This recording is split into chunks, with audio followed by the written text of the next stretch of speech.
لپاره چې په ټوله سیمه کې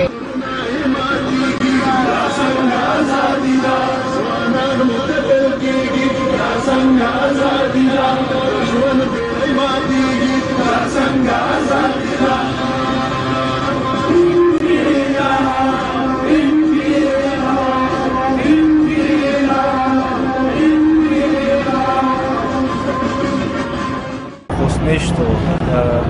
د پښتونخوا او د کابل او د افغانستان د نورو ولایتونو پرلتونو په لړ کې یا د هغوی په ملتیا باندې خوست کې پرلت پیل کړی دی او زموږ غوښتنه ده د جنګ له ښکېلو غاړو چې نور موږ مه وژنئ ځانونه مه وژنئ نور مه وژنئ زموږ بچیان مه یتیمانوئ او د خپل بچیان مه یتیمانوئ موږ د جنګ په ټولو ښکېلو غاړو باندې غږ کوو چې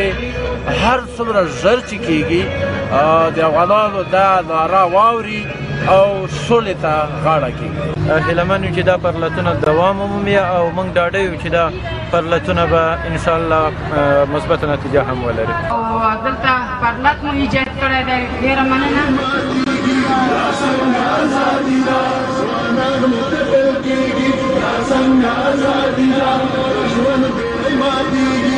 څنګه ازادي